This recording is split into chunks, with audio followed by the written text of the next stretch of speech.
Hello and welcome to my first sci-fi short. These are going to be quick and informative videos that hopefully will lay the groundwork for more videos in the future. I'd appreciate any feedback you can give on it, anything that you think is right, wrong, too confusing, too muddled. If I'm going over something too quick or it's still too in-depth, I'd appreciate any and all feedback that you can give on this topic. Anyway, without much further delay, let's get on with tonight's slideshow. Evidentially, evident, evidence. What is evidence? So hello and welcome to my first sci-fi short. The idea of the SciPhi Shortz is a quick and informative video going over the basics of a topic and some common misconceptions, laying the groundwork for a more in-depth look at a later date. This video is on evidence, which is often a hot topic and one frequently misunderstood. So what is evidence for? So in short, it's to try and show if something is true or not. There are various theories of truth, and it can actually be difficult to prove anything true. What we can do is find things that raise or lower the probability of it being true. Lowering the probability of something being true is essentially raising the probability of something being false. So evidence is something that helps us conclude if something is true or false. As such, we could define it thusly: something indicative of a conclusion, something that raises the probability of a conclusion being true. Of course, there is a subjective part to evidence. The object requires an agent to examine it and conclude if it does indeed raise the probability of the conclusion being true. You see, objects do not become evidence on their own. This is why some people argue that certain things are not evidence, because they feel it does not raise or lower the probability of a conclusion, and thus we see that there is something to evidence that entails some form of subjectivism. Subjective evidence. What makes objects become evidence is the arguments around them. So in the first instance, we can see an object-agent relationship to make something evidence. For example, you're walking along the road and a man walks towards you with a rock covered in red liquid, and he seems to be quite deranged. The rock covered in red liquid is just that, a rock covered in red liquid. But we can use our experience of things that are red to think about what it could be. Blood and pain are the first things that might come to mind. We can consider the probability of each being on the rock being held by a man on the road. It seems more likely that this would be blood. We can use his behaviors to further provide ideas of what might have happened. There is a higher probability of it being blood than paint. His behaviors seem to indicate something aggressive has happened. It would indicate at this point that the man has hit someone with that rock. This may not be the case, of course. Under close examination, we might find that he actually just fell down a hill and hit his head on the rock, and that blood is actually his own. He's deranged because he is dazed and confused, and he's holding the rock for no real reason at all. Or it could even be that the rock isn't a real rock at all. He was returning home from the shops with one of those key hider thingies and accidentally tripped and fell and dropped the rock in some paint. The point is, though, that without a human to interpret the object, the rock with red liquid on is nothing more. It is the arguments that make something evidence. So can an argument by itself be evidence? If an object requires an argument to be evidence, is it the same in reverse? That is to say, does an argument require an object?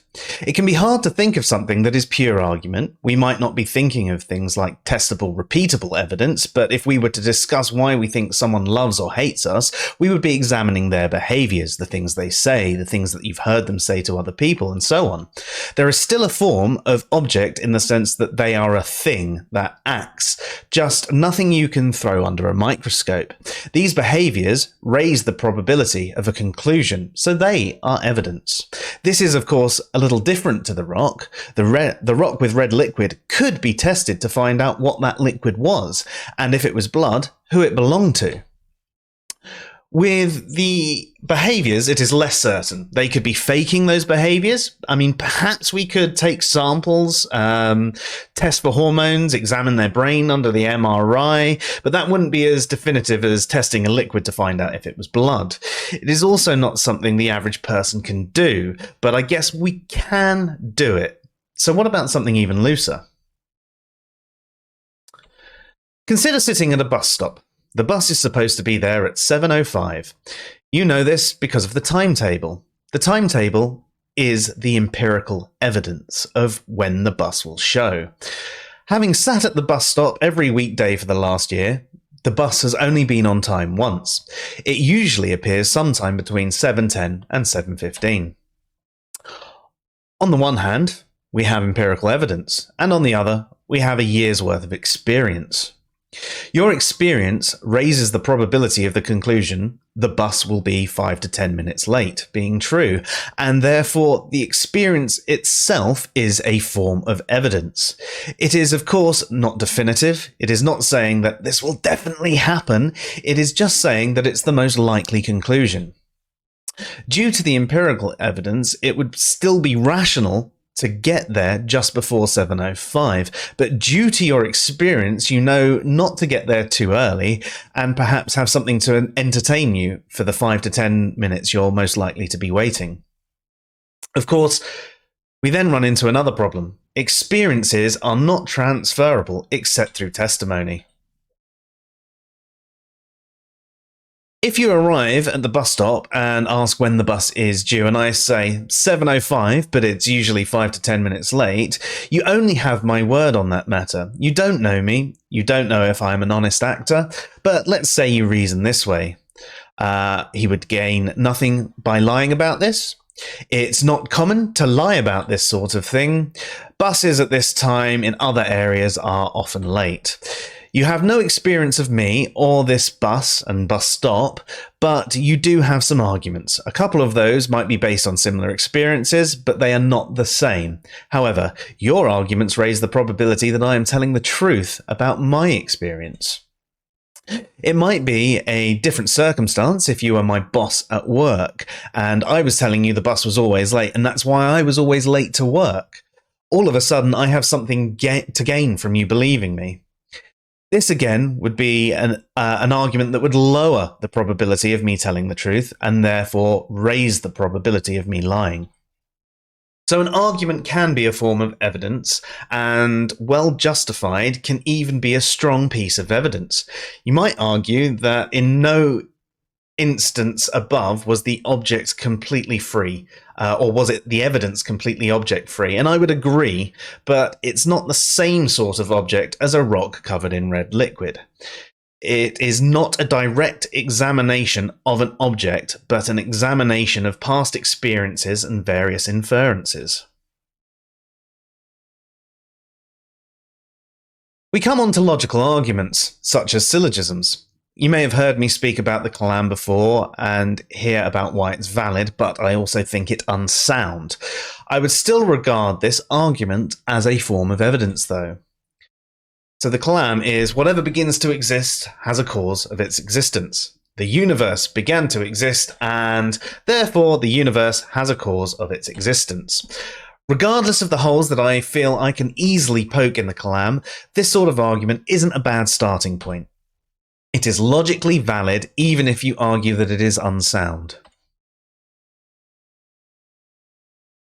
People can make arguments that either support or detract from the various premises of the Kalam, such as virtual particles having no direct cause, our current knowledge of all things using inductive reasoning, the limits of our current knowledge and issues with inductive reasoning, the universe not being within itself, so perhaps not needing to apply the same rules, that the Big Bang is only the cause of the current state and we don't know of the before or even if there was one.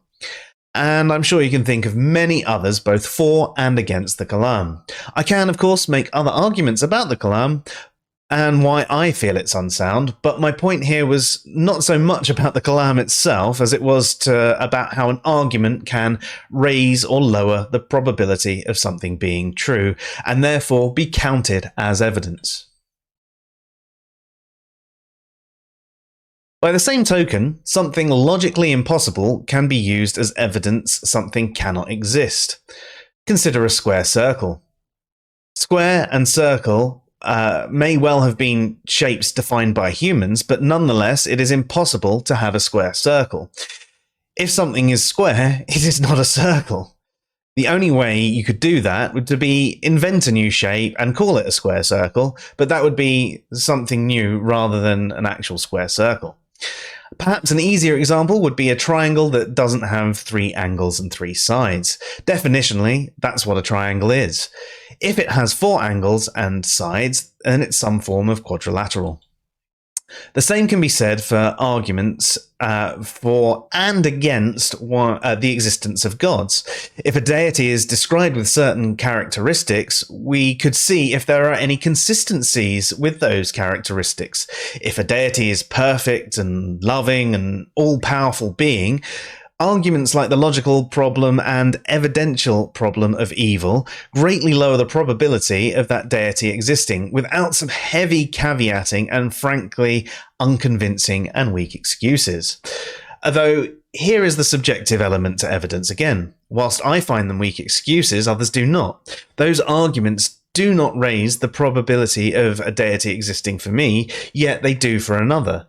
Therefore, it's fairer for me to say that those excuses are evidence against the evidential problem of evil, but I find it weak and unconvincing evidence. To be truly justified in my position, I ought to explain why, though this is an article about evidence rather than justification, so we shall stay the course.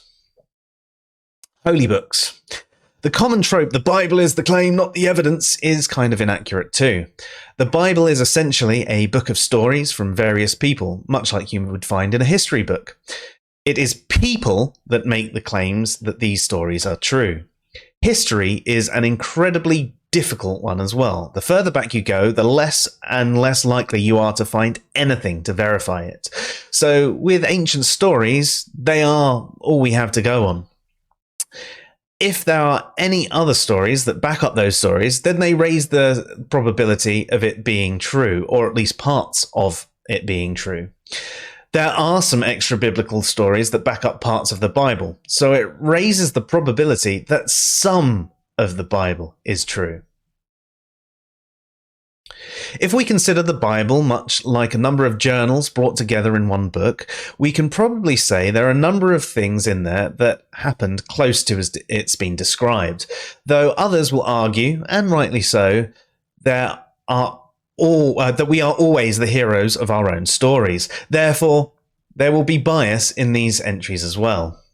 We can also imagine many of these stories passed down by oral tradition. If you have ever played the telephone game, you will know that even one sentence whispered around a room can be changed through light mishearing. This is compounded by the fact that these stories would have been told by people that wanted to make them more interesting, and over time would have been exaggerated more and more. This lowers the probability of the stories in the Bible or any other ancient holy book being true, but it doesn't make them completely false. Indeed, there are many things we can discuss in regards to the Bible that can make us raise or lower the probability of the stories being true. But essentially, the Bible is evidence in this regard. I would conclude again, it is weak and unconvincing evidence, and in a conversation, I would discuss why, rather than just trying to shut the conversation down as not evidence. So in summary, evidence is something that raises or lowers the probability of a conclusion. There is nothing truly self-evident, as it requires an agent to process it. Evidence has a subjective element to it. If someone regards something as evidence, we should treat it as such and, if required, explain why the evidence is weak or unconvincing. Arguments can be used as evidence for or against something. Holy books are evidence, albeit weak and unconvincing evidence. So that was it. You know, it's a short video from me. Hopefully you found it somewhat informative. It went on a little bit longer than I intended, so I do apologise for that. I will try and keep them shorter in future. But as I said before, anyone who has got any feedback on any of this or is interested in a more in-depth look at the topic, please let me know in the comments or on social media or by email, and please visit us at answersinreason.com.